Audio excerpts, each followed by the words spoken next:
محترم صدر مجلس، معزز و مکرم ناظم اعلیٰ صاحب، اساتذہ کرام، مہمانان اعظام اور عزیز طلبہ، اللہ رب العالمین نے قرآن کریم کے اندر ارشاد فرمایا ہے، اِنَّا نَحْنُ نَزَّلْنَا الذِّكْرَ وَإِنَّا لَهُ لَحَافِظُونَ۔ اللہ رب العالمین کہتا ہے کہ ہم ہی نے اس قرآن مجید کو نازل کیا ہے اور ہم ہی اس کتاب کی حفاظت کرنے والے ہیں۔ اللہ رب العالمین نے روز ازل سے اس قرآن مجید کی حفاظت کی ضمانت لی ہے، اور اللہ رب العالمین کی مشیت سے اور اس کے فضل و کرم سے آج تک قرآن مجید جیسے نازل ہوا تھا ویسا ہی ہے، اور انشاءاللہ قیامت تک اس میں ایک حرف کا رد و بدل نہیں ہوگا۔ قرآن مجید کی حفاظت کا ذمہ جو اللہ رب العالمین نے لیا ہے، اس کی بہت ساری شکلیں ہیں۔ اللہ رب العالمین نے قرآن مجید کی حفاظت کے لیے بہت سارے انتظامات کر دیے ہیں۔ اللہ رب العالمین ہی حفاظت کرنے والا ہے اور ہم سب اس کے ذریعہ ہیں۔ یہ سب بہت سارے ذرائع ہیں جن ذرائع کے ذریعے سے اللہ رب العالمین قرآن مجید کی حفاظت کر رہا ہے۔ انہی ذرائع میں سے، انہی اسباب اور انہی اسالیب میں سے قرآن مجید کا حفظ کرنا، قرآن مجید کا مسابقہ منعقد کرنا، اور یہ سلسلہ جو آپ دیکھ رہے ہیں، ماشاءاللہ مدرسہ احمدیہ سلفیہ نے قرآن مجید کا مسابقہ منعقد کیا، اس میں حکم حضرات کو بلائے، مجھ ناچیز کو بھی موقع دیا۔ میں ادارے کا شکر گزار ہوں، میں ادارے کے ذمہ داران بطور خاص محترم ناظم اعلیٰ صاحب کا شکر گزار ہوں، ان کی خدمت میں ہدیہ تشکرات پیش کرتا ہوں کہ آپ نے مجھے یہ موقع دیا، مدرسے میں تدریسی خدمات کا موقع دیا، پھر مجھے یہ حوصلہ افزائی کے طور پر حکم بنا کر شکریہ کا ایک الگ سے موقع عنایت فرمایا۔ اللہ رب العالمین آپ کو اجر جزیل عطا فرمائے اور مدرسے کو دین دونی اور رات چوگنی ترقی عطا فرمائے۔ محترم سامعین کرام، قرآن مجید ہم مسلمانوں کے لیے ایک بنیادی کتاب ہے، لہذا جو طلباء یا جتنے لوگ بھی قرآن مجید میں رسوخ حاصل کرنا چاہتے ہیں، قرآن مجید میں پختگی حاصل کرنا چاہتے ہیں، تو ان لوگوں کے لیے سب سے بہترین ذریعہ اور سب سے بہترین اسلوب یہ ہوگا کہ سب سے پہلے قرآن مجید کو حفظ کریں، قرآن مجید کو پختہ کریں۔ یہی وجہ ہے کہ عرب ممالک میں اور ان ساری جگہوں میں جہاں پر پختہ علماء کرام موجود ہیں، علماء ربانیین موجود ہیں، راسخین موجود ہیں، وہ لوگ سب سے پہلے اس بات کی ترغیب دلاتے ہیں کہ قرآن مجید کو حفظ کیا جائے، اور صرف قرآن مجید نہیں، جتنے بھی علوم دینیہ ہیں ان تمام فنون کی مختصر کتابیں یاد کی جائیں، اور ان میں سر فہرست قرآن مجید ہے۔ قرآن مجید علم دین میں رسوخ حاصل کرنے کے لیے ریڑھ کی ہڈی کی حیثیت رکھتا ہے، لہذا ہم جتنے طلباء قرآن مجید حفظ کر رہے ہیں ان سب کے لیے یہ خوشی کی بات ہے کہ دینی علوم حاصل کرنے کے لیے جو پہلی سیڑھی ہے، پہلا زینہ ہے، اس زینے پر ہم چل چکے ہیں۔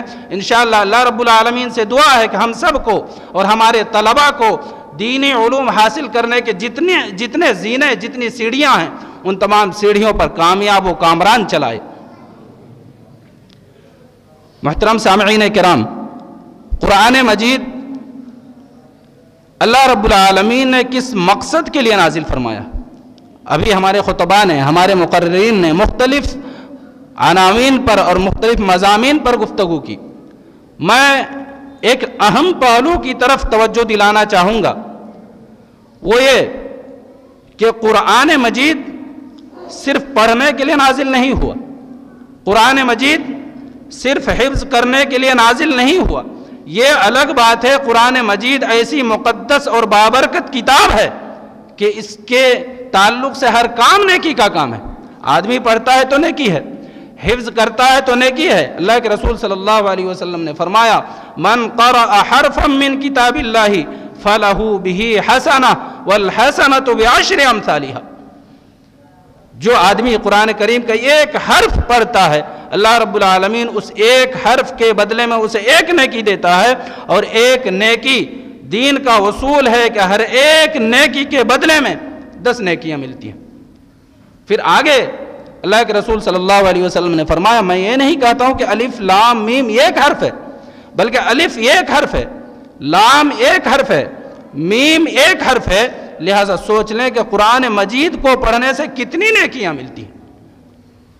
لہٰذا جو طلبہ قرآن پڑھتے ہیں، قرآن مجید کو حفظ کرتے ہیں، مبارکباد کے لائق ہیں کہ اللہ رب العالمین ان کو کتنی نیکیاں دے رہا ہے.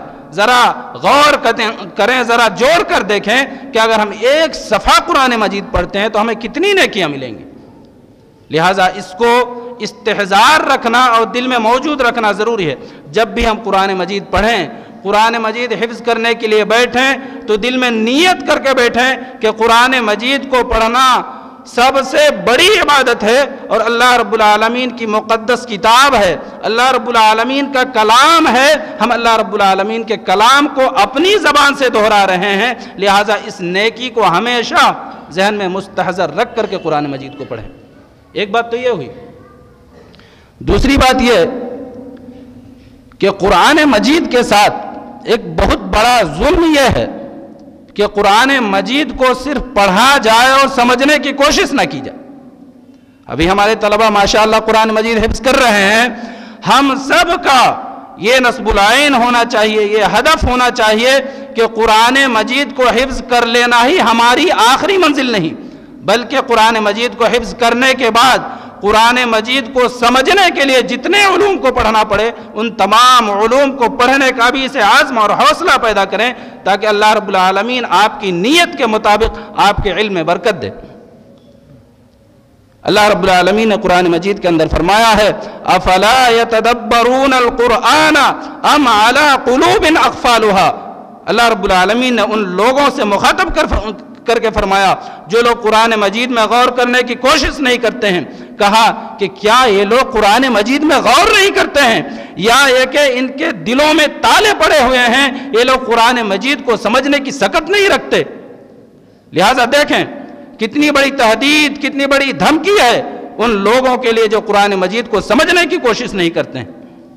قرآن مجید کو پڑھنے کے ساتھ ساتھ قرآن مجید کو سمجھنے کا عزم کرنا اور قرآن مجید کو سمجھنے کے لیے تمام علوم کو سیکھنا جو سمجھنے کے معاون ہیں ضروری ہے.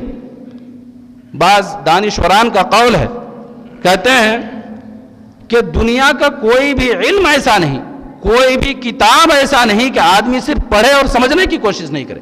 ایک صرف مظلوم کتاب قرآن مجید ہے کہ انسان اس کتاب کو پڑھتا ہے لیکن سمجھنے کی کوشش نہیں کرتا. بہت بڑا ظلم ہے قرآن مجید کے ساتھ. لہٰذا قرآن مجید کو سمجھنے کے ساتھ ساتھ پڑھنے کے ساتھ ساتھ اس کو سمجھنا بہت ضروری ہے، ورنہ ہم قیامت کے دن اللہ رب العالمین کے ہاں مجرم قرار پائیں گے. اللہ کے نبی صلی اللہ علیہ وسلم ہمارے خلاف اللہ رب العالمین کے سامنے شکایت کرے گا، کہے گا وَإِذْ قَالَ الرَّسُولُ يَا رَبِّ إِنَّ قَوْمِي. اور پھر آیت کے اندر اللہ رب العالمین نے نبی کا قول نقل کیا ہے، کہا کہ رسول شکایت کریں گے اللہ رب العالمین کے دربار میں کہ اللہ رب العالمین یہ میری قوم ہے جنہوں نے قرآن مجید کو چھوڑ رکھا تھا، قرآن مجید کو سمجھنے کی کوشش نہیں کرتے تھے. مہجور کا لفظ آیا قرآن مجید. مہجور کی تعریف میں اور اس کا معنی بتاتے ہوئے مفسرین کے مختلف اقوال ہیں اور بہت ساری شکلیں بتائی ہیں کہ قرآن مجید کو چھوڑنے کا مطلب کیا ہے. مطلب یہ ہے کہ قرآن مجید کو پڑھا نہ جائے، قرآن مجید کو سمجھنے کی کوشش نہ کی جائے، قرآن مجید کو آباد کرنے کے لیے اور گھروں میں پڑھے جانے کے جو اسباب ہیں ان تمام اسباب کو اپنایا نہ جائے. یہ ساری چیزیں داخل ہے حجر کے اندر. تو اللہ کے نبی صلی اللہ علیہ وسلم شکایت کریں گے کہ اللہ رب العالمین یہ میری قوم ہے جنہوں نے قرآن کو چھوڑ رکھا تھا، قرآن کو یہ قوم نہیں پڑھی تھی۔ اور ذرا غور کریں کہ قرآن مجید کے تعلق سے اللہ کے رسول صلی اللہ علیہ وسلم شکایت کریں گے، یہ شکایت کس قدر خطرناک ہوگی اور اللہ رب العالمین ہمارے خلاف کس قدر ایکشن لے گا، ذرا غور کریں۔ لہٰذا ضروری ہے کہ قرآن مجید کو پڑھنے کا بہت زیادہ اہتمام کیا جائے، قرآن مجید کو حفظ کرنے کا اہتمام کیا جائے، اور قرآن مجید کو سمجھنے کے لیے جو ذرائع ہیں، جو علوم ہیں، ان علوم کو سیکھنے پر زور دیا جائے، تب ہم کسی حد تک قرآن کا حق ادا کر سکیں گے۔ انہی چند باتوں پر میں پھر سے ذمہ داران مدرسہ کا شکریہ ادا کرتا ہوں کہ انہوں نے یہ مسابقہ منعقد کیا اور مجھ ناچیز کو موقع دیا حکم کے طور پر، اور میں نے جہاں تک ہو سکا بیٹھنے کی کوشش کی، اور جہاں تک ہو سکا اللہ رب العالمین کو گواہ بنا کر نمبر دینے کی کوشش کی۔ اللہ رب العالمین ذمہ داران کی خدمات کو قبول فرمائیں، ان کی محنتوں کو بار آور فرمائے، کامیاب کرے، اور اللہ رب العالمین ان کی بشری لغزشوں کو معاف کرے۔ اللہ رب العالمین ہم تمام لوگوں کو قرآن مجید پڑھنے اور سمجھنے کی توفیق عطا فرمائے۔ اللہ رب العالمین ہم تمام مسلمانوں کو قرآن مجید سے محبت کرنے کی توفیق عطا فرمائے۔ آمین۔